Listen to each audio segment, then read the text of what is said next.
college. Well, here she is, but not only a surprise, she's brought a guest along, Frances Gray, New York. Fond greetings, of course, as anyone greets their favorite only daughter. Then the Martins begin to wonder why Sally's friend Frances is stopping off in San Remo before going east, San Remo being quite a bit out of her way. But they soon find out. Well, Mother and Dad, we may first I'll Franny say no. That ought to take 20 or 30 minutes. Then I'll go east with her, and she'll show me New York. How about it? That's a good even Steven proposition. Mother, your daughter's a born bargainer. All the way to New York? Oh, gosh, Mrs. Martin, you make it sound like the end of the world. Really, it's only a few hours away. A few hours? Of course, Mother. You can fly coast to coast in only 8 hours. Well, if it's all right with your family, friend, it's okay with me. How about you, Mother? Well, yes, I suppose so. Oh, Mother and Daddy, you're the mostest. New York, here we come.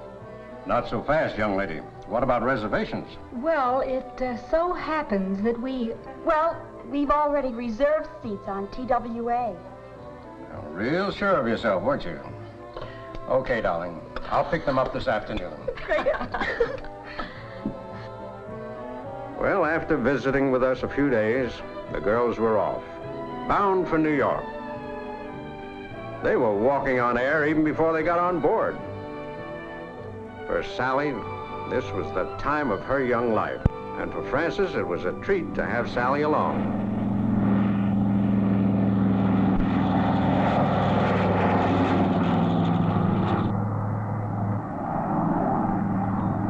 I remember the first time I took that trip by air, and I knew what it would mean to Sally. They told us all about it in postcards we received a couple of days later.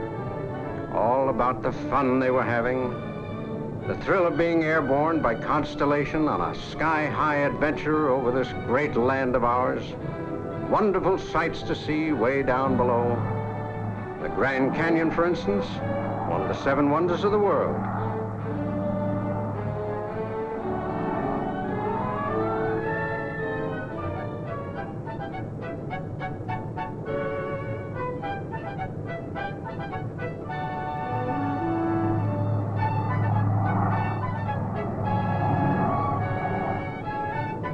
I could easily imagine Sally's excitement at her first meal at 19,000 feet. And remembering the kind of food service, my guess is that both girls would have no trouble at all disposing of it. A really satisfying lunch, expertly prepared and tastefully served. After crossing the mountains, plains, and rivers of this great country, they were rewarded with a fine view of Manhattan and the metropolis of New York. Even Frances noted that although she'd seen it before, this towering city is always an inspiring sight from the air. Nowhere else are there so many buildings so tall and so closely packed together. Finally, they landed smoothly at Idlewild, the New York International Airport.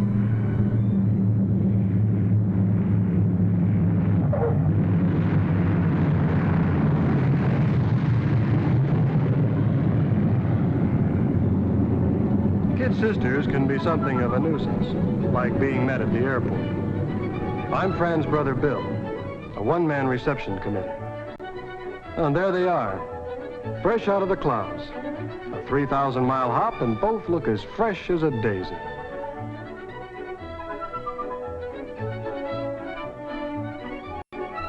The usual brother-sister bit with Fran, and a good close-up look at the girlfriend from the West. Very nice.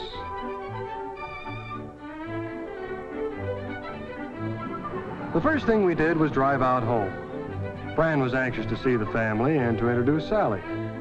And when I found out it was Sally's first trip to the big city, it didn't take long to figure out a plan for a tour of the town, taking in the highlights, including an item or two usually missed by most visitors. For a broadside look at the city, I decided on the 3-hour boat ride around Manhattan, an absolute must for anyone visiting New York. Here was a chance for Sally to see the famous waterfront, handling huge ocean liners, tugboats, and barges. As busy a stretch of waterway as you'll find anywhere in the world. That's one of the world's best known and most beloved landmarks, the Statue of Liberty. A gift to America from the people of France. It stands on a little island in the bay.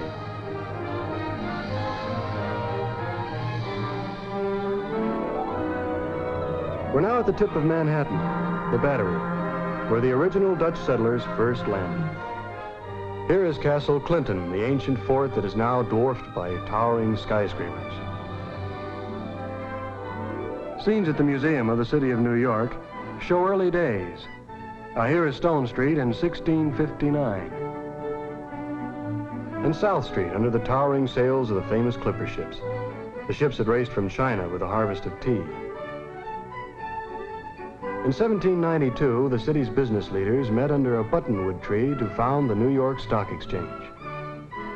Today, the exchange at Wall and Broad Streets stands on almost the exact spot at the center of the busy financial district.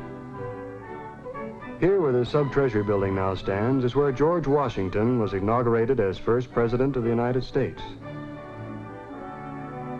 At the head of Wall Street stands Trinity Church, the first Protestant Episcopal parish in New York. The church was given a large tract of land by Queen Anne and became the richest parish in the country. The churchyard, said to be worth $25 million in real estate value, is the burial place of Robert Fulton, Alexander Hamilton, and other famous figures in American history.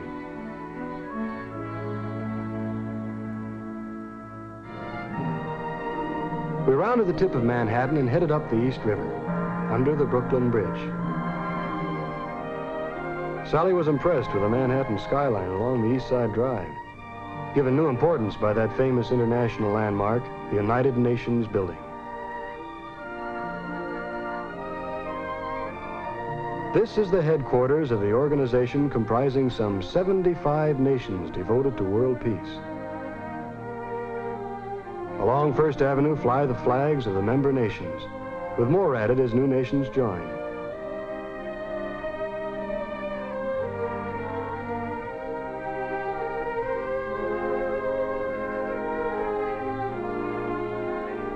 To this entrance come delegates of member nations from all over the world. When the General Assembly is in session, visitors crowd the galleries to see and hear the UN in action. Here we are inside the General Assembly, the most important meeting hall in the world today.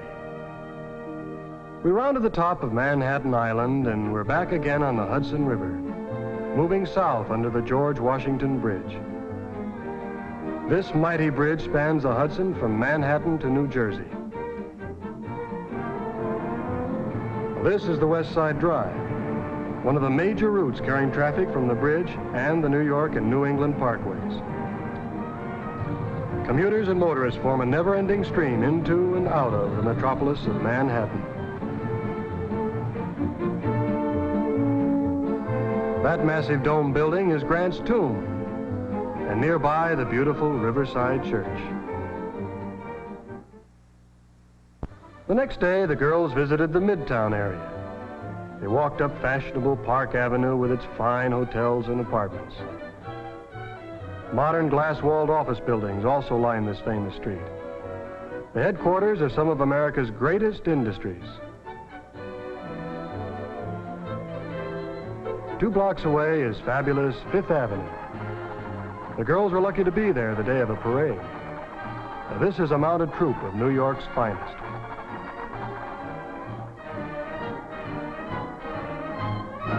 Along Fifth Avenue and on Lower Broadway is where heroes and visiting royalty are welcomed by the admiring city. As the bands play, the high school drill team does its rhythm dance in the street. Added enjoyment for New Yorker and visitor alike.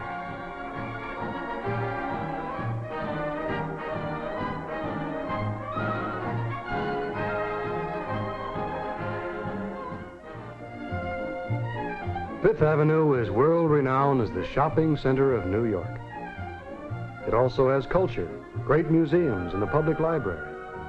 Now, this is the nation's largest municipal library, containing over 3.5 million volumes.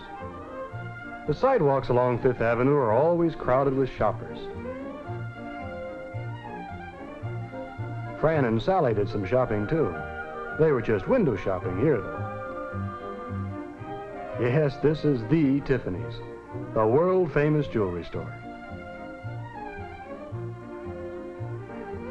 The girls really had themselves a field day. They visited practically every shop on both sides of Fifth Avenue. But I guess shopping is one of the chief attractions when visiting any city, particularly when that city happens to be New York.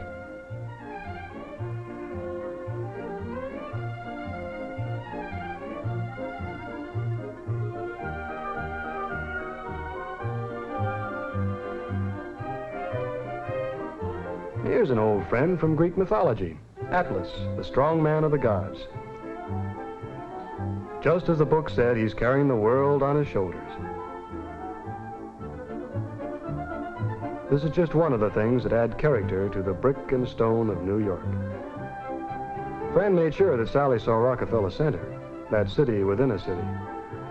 They strolled through the beautiful Channel Garden to the sunken plaza where a golden Prometheus looks over the outdoor restaurant. The flags of all nations add color to the scene. The restaurant was a good place to rest weary feet after their shopping tour. Sally was particularly impressed with what she called the delightful continental atmosphere. No, sir. San Remo was never like this.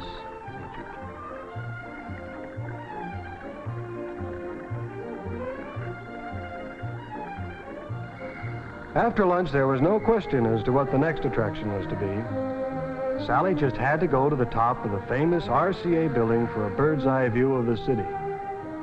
This tremendous architectural masterpiece is actually a city within a city. Offices for thousands of workers, shops, theaters, radio and television studios. Name it, and it's here.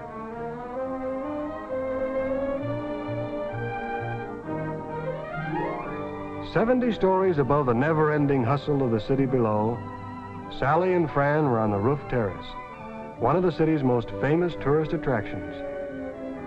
One of the guides took over to point out and explain all about the highlights of mighty Manhattan sprawling endlessly below. From the street, New York is one thing. From up here, well, Sally used one of the telescopes to get an even better look.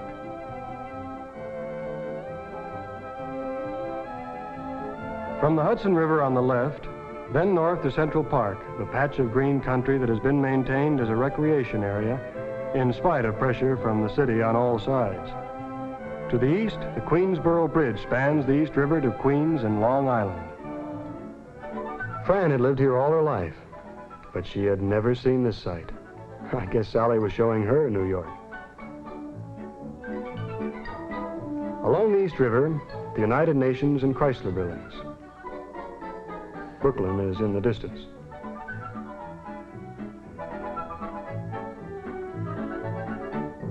With the guide explaining the highlights, they completed the full circle when they saw the Empire State Building, tallest on Earth, over 1,400 feet above the street.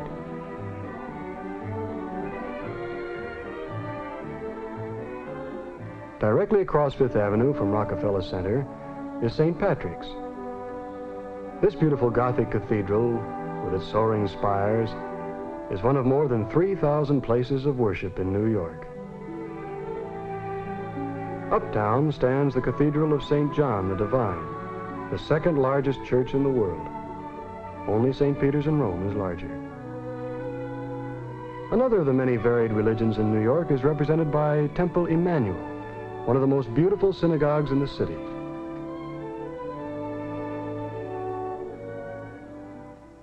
Mother, it's all so busy. Seems almost like people here don't go to sleep. And big. There's so many things to see and to do. Seems more like a whole world than a city. Cultural? You mean like libraries and museums and stuff? Well, no, not yet. Culture is scheduled for a little later. Tomorrow I'm booked for fun. with Bill Gray, Fran's brother. We're starting over in Coney Island and working our way up toward Central Park. He's the most. Yes. The next day, I took Sally to Coney Island. Coney is probably the best-known beach resort in the world. Oops. There's a surprise a minute at Coney Island. How we shot the works here. This first ride was like flying around on a giant roulette wheel. Just hang on to your girl and let her go.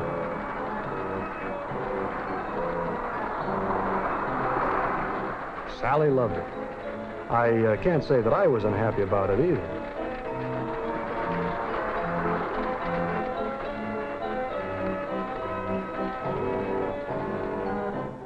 Well, next came the parachute jump.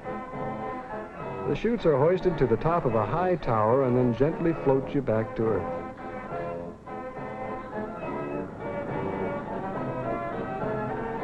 Now, from a distance, it doesn't look particularly exciting, but just try it sometime. Coney Island has every fun gimmick you can imagine. The giant Ferris wheel is one of the largest in the world. But the roller coaster is what really has you breathless. From the moment they first release the car to climb to the top of the steep incline.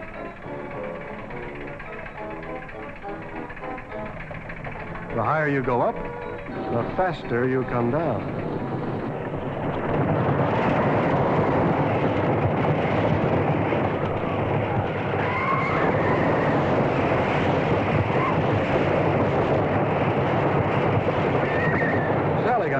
Kick out of it. Wanted to take another ride. And me, I was ready for something more relaxing.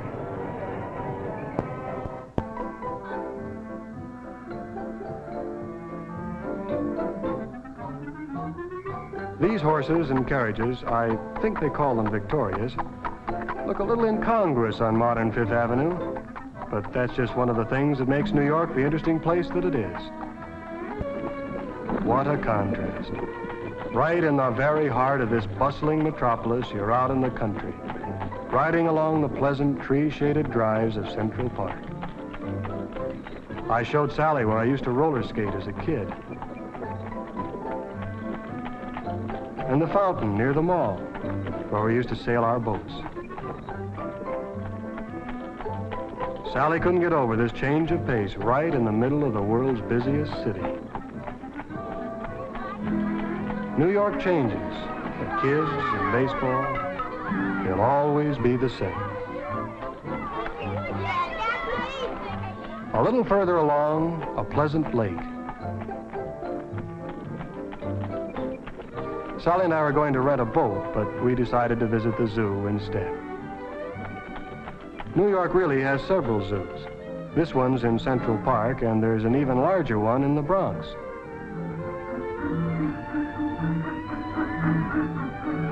The apes and monkeys can always be counted on to act more human than people. And the polar bears just mope around waiting for the colder weather.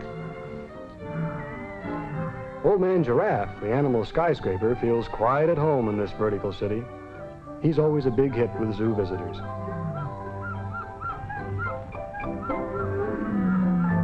As are the lions in the Bronx Zoo. They enjoy an outdoor range without bars, just like the African veldt. There's a children's zoo, too, where the small fry can play around with domestic animals to their heart's content. On the Fifth Avenue side of Central Park stands the Metropolitan Museum of Art, a treasury of some of the world's greatest masterpieces.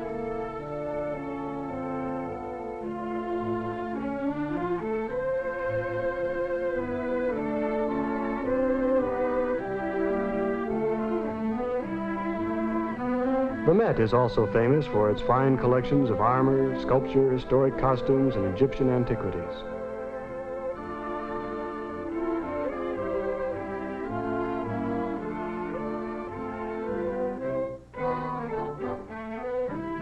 For those leaning more toward the modern in art, well, New York has that too. And the Sculpture Garden at the Museum of Modern Art is a good place to find some very interesting pieces. and some that are, well, controversial. We all agreed that we'd like to see a good show. So Sally and I took Fran to the famous Radio City Music Hall.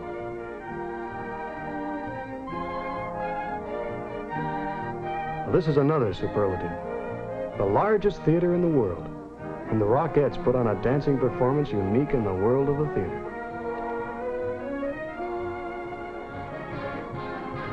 When I mentioned baseball, Sally said sure, she'd just love to see one of those big league games.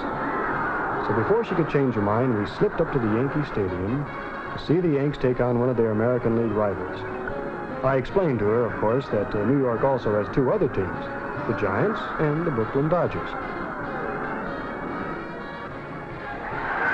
In the fall, King football takes over. At the stadium, the polo grounds, and on nearby college gridirons, you can see top-flight professional and college football every week during the season.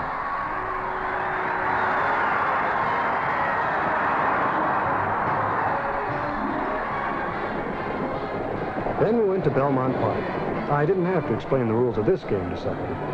She had her form sheet out and had picked a winner before I could get to the ticket window. The horse I picked looked like this slow-motion shot of a steeplechase race.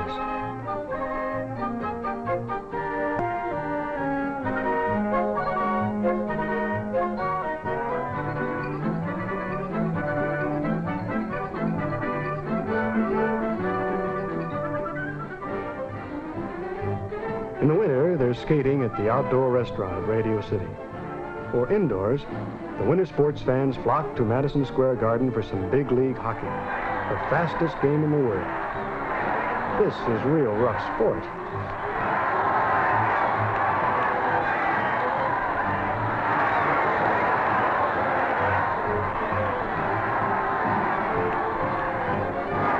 Another popular sport is boxing. New York has put on more than its share of championship fights.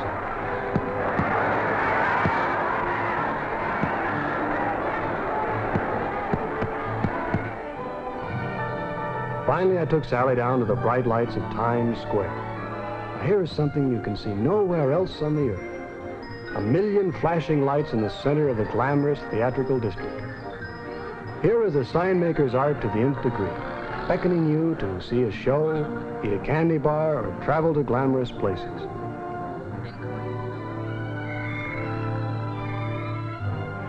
We were out on the town, so we took in the entertainment for which New York is so famous.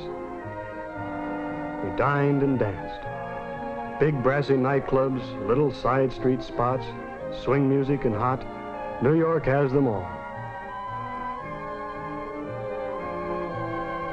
Music in many tempos is the heartbeat of this city that never sleeps.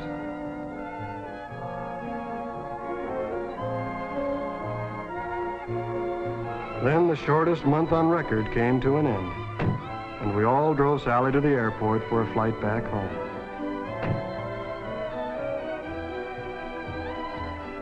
TWA announces the departure of Flight 912, Paris, Rome, and Cairo. All aboard, please. Dad told Sally she'd really have some explaining to do if she got on that plane by mistake. But Sally told Dad not to worry. She and Fran were already planning on that trip for next year. Frankly, I, for one, certainly hated to see Sally go. All of us had come to like her very much. And I think she was a little sorry to end her visit, too.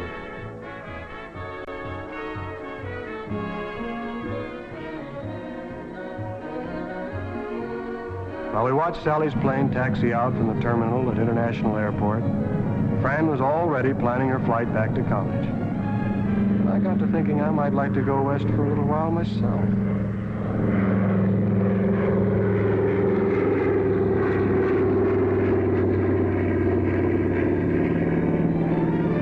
Sally wrote us the very next day, telling how much she'd enjoyed being here with us, seeing New York for the first time. She told how she felt when she looked down on the Statue of Liberty as she flew west over lower Manhattan and the harbor. That was her last glimpse of the magnificent skyline of Manhattan. And as far as Sally was concerned, one of the real exciting wonders of the world.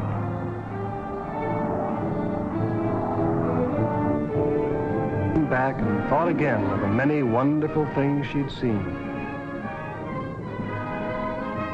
Brooklyn Bridge, cloud-piercing skyscrapers, the soaring towers of Rockefeller Center, the impressive United Nations building, the millions of glittering lights of Times Square. And Sally knew she'd be back again soon on another flight to the fabulous skyline of New York.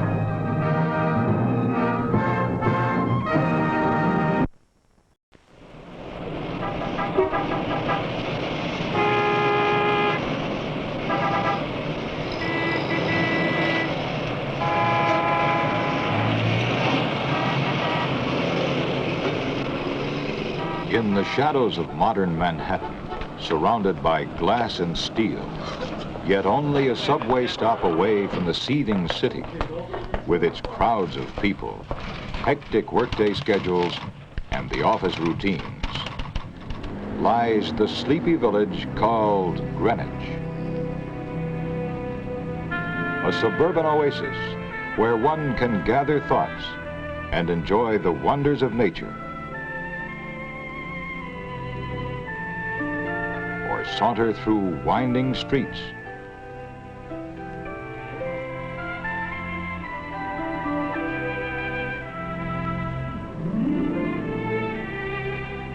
Among handsome churches inlaid with antiquity, and houses weathered as wrinkled crones, and through courtyards stippled with the light and shade of centuries.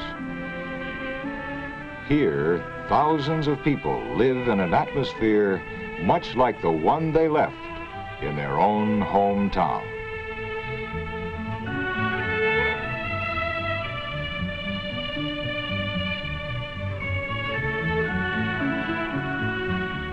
Village life is cosmopolitan, yet relaxed and carefree. Pleasure is found in just being alive, suburban living on an urban landscape. A time to pursue personal pleasures, to find self-expression in comfortable clothing. The tempo is leisurely, and Cotton's casual appeal is in step with carefree living. Worldly worries are laid aside, and time is spent on decorating the home,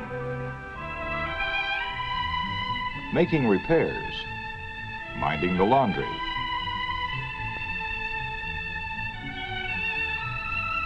browsing through antique shops for a possible bargain, or discovering a rare volume in a quaint bookstore.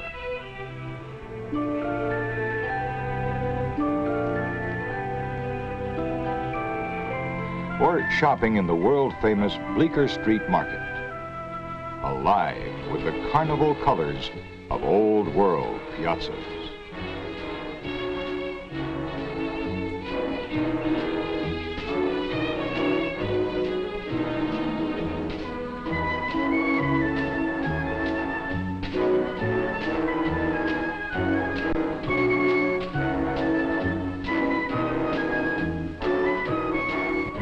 With the chores complete, it's time for a few relaxing moments in one of the many popular sidewalk cafes.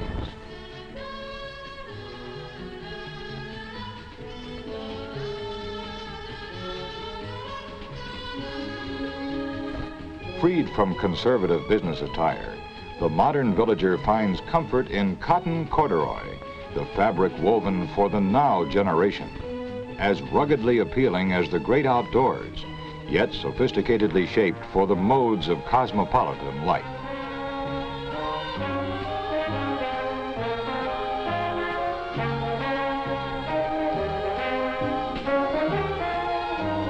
Greenwich Village has long been a clothes capital.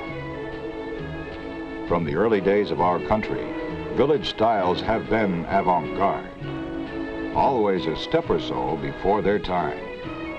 Contemporary as today, new as tomorrow. For casual wear, carefree cotton has been the fabric most preferred by designers for this most creative of communities.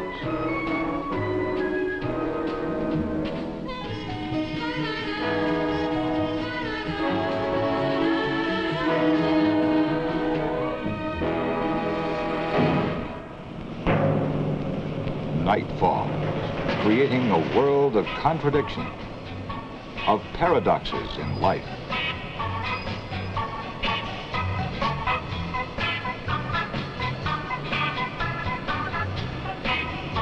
The tourist is lured by a sense of adventure in losing himself in a modern Casbah, while the resident prefers an evening spent at a theater off Broadway, where the actors and audience share their common experiences after each performance.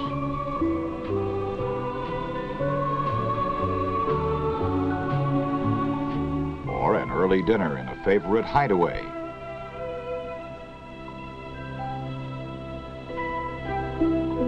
Or going to a party in the garret of a bohemian friend.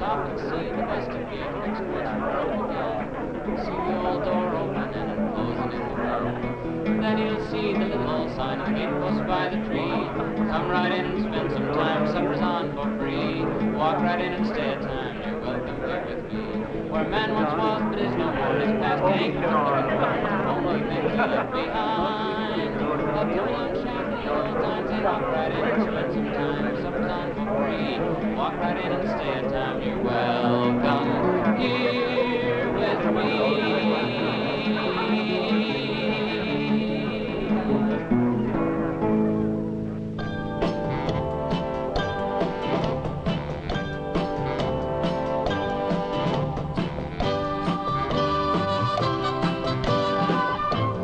Like any other small community, Greenwich Village has its town square. Once a field for bloody Indian battles and aristocratic duels, hangings and potters' burials, Washington Square is now an island retreat. Here on Sundays, villagers gather for idle pleasure.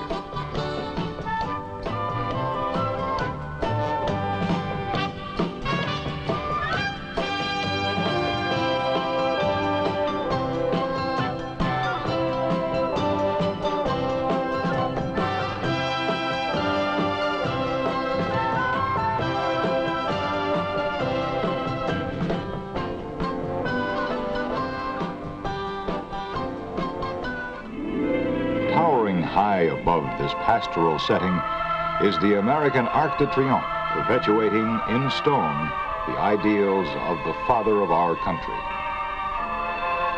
Washington Arch stands as a monument for all free men.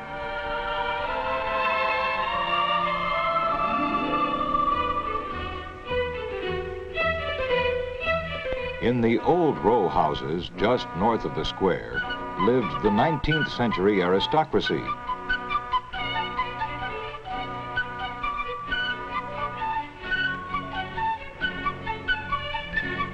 Behind these ancient gates, in leather-bound libraries and French-style drawing rooms, life was gay and frivolous.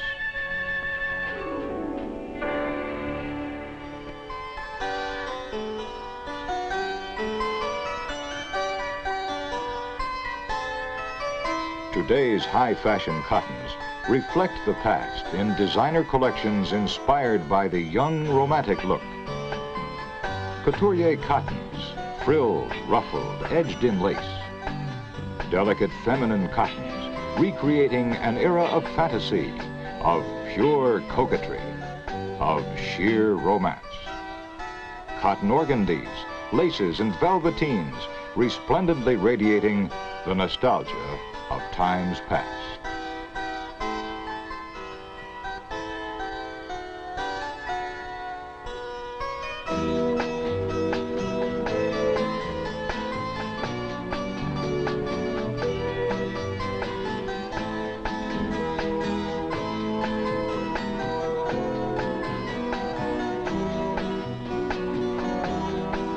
Greenwich Village is endowed with a great sense of history.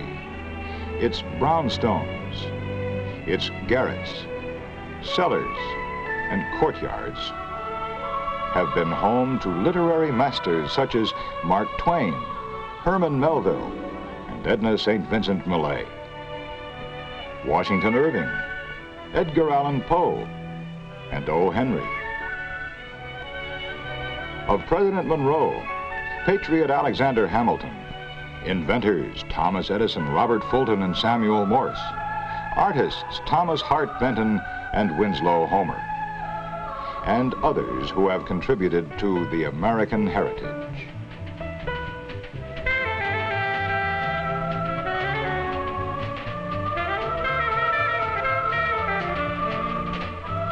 Today, Greenwich Village is the postmark for many countrified cosmopolitans.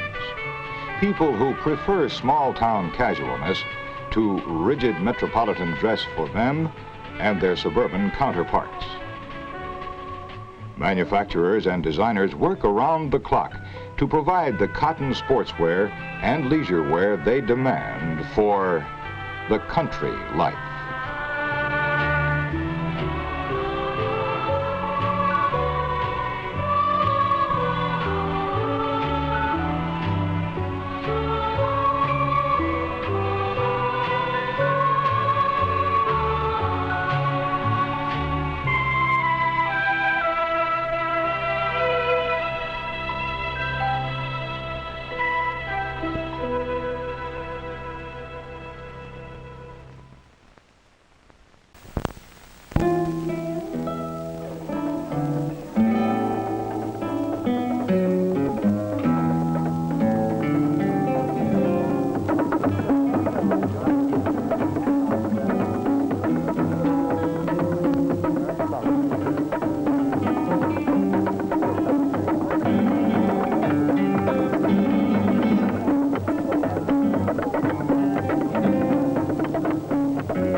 Greenwich Village is mostly a state of mind. For the Sapocanacan Indians, it was a happy hunting ground, and it still is, although the Indians are gone, because happy hunting grounds are places of the spirit. It was here that one free soul, Tom Paine, gave America the crisis, and another discovered broccoli on Bleecker Street.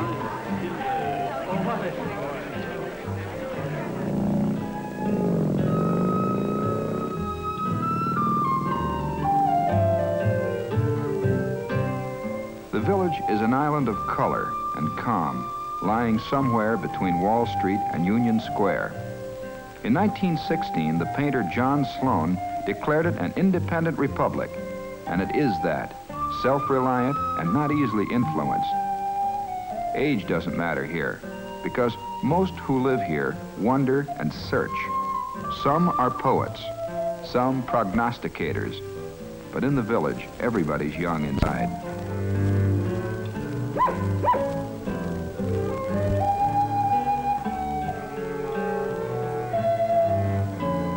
Poets and philosophers have always flocked to the village. Here Joe Gould wrote, "In the winter I'm a Buddhist, in the summer I'm a nudist." Painters flock here too, and all schools of art, abstract expressionism, romantic realism, drippers and splatterers, the best and the worst can be found here. This is the Circle. On weekdays, it's a wading pool for village kids. But on Sundays, the water is turned off and the Circle becomes a meeting place for guitarists, bongo and banjo players, villagers on a stroll, folk singers, and tourists. The Circle is a good place to meet old friends and make some new ones.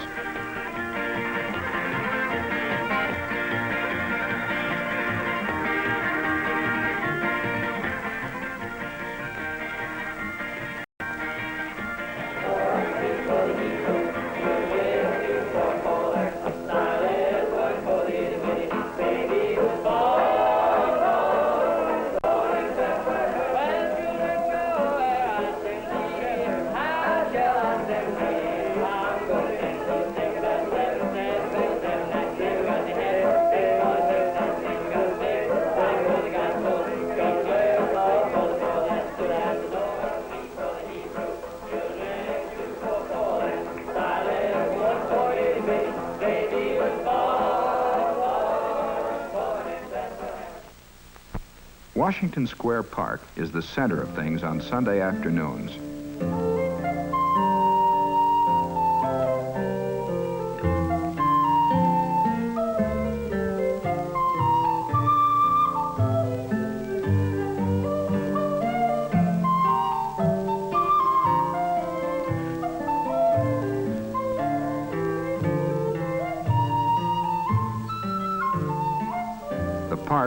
past 200 years has been a dueling field, a potter's field, a parade ground, an execution ground, and a health resort.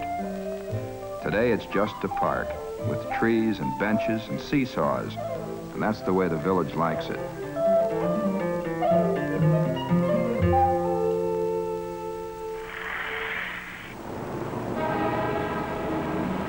Twice yearly for over half a century, there have been hundreds of artists exhibiting in the world's largest outdoor art show. Some are fine, many are not. But if you say you're a painter, and you've got the paintings to prove it, you're welcome to try them out before thousands of critical eyes and an occasional well-filled purse.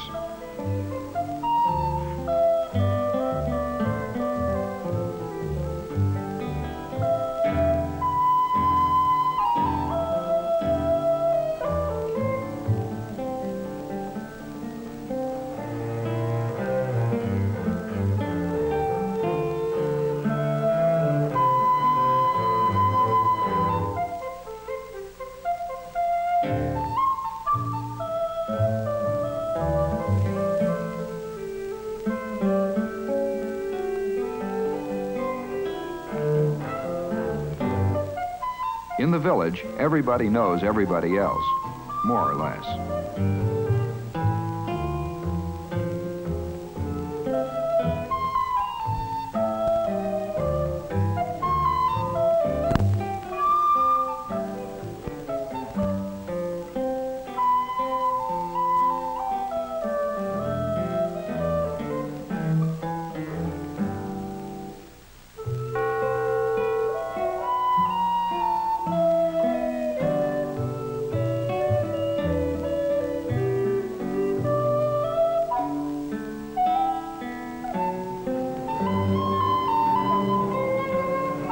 Many visitors and most cab drivers are lost the moment they enter the village. But villagers state that these odd-angle streets run according to compass directions. It's the rest of Manhattan that's peculiar.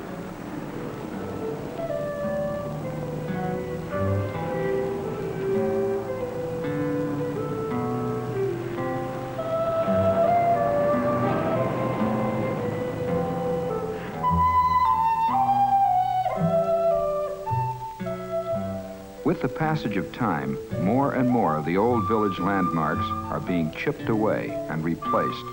But the ones that remain, the old studios, the converted stables and carriage houses, and the last of the city's gas lights, are visible reminders of an earlier chapter in the history of New York.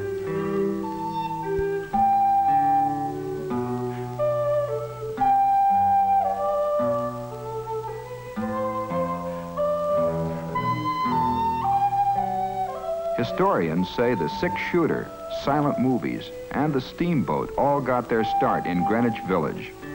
And who knows, maybe stickball too.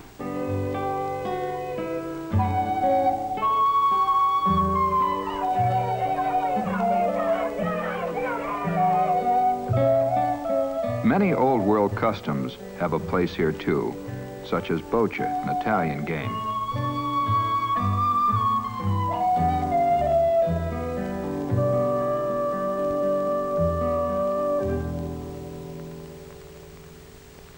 From bocce to burlesque. You can find just about anything in Greenwich Village.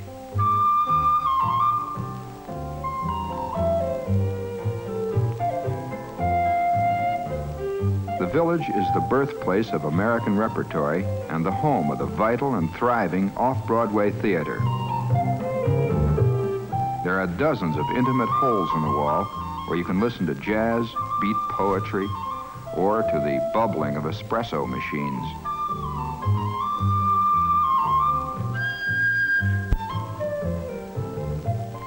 For those who search them out, there are secret treasures and hidden gardens to be found all over the village.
At the festival of San Gennaro, patron saint of Naples, and the festas of St. Anthony and Our Lady of Pompeii, you can try your luck or stuff yourself with pizza, salsiccia, calzone, sapone, scungili, and cannoli. Mamma mia.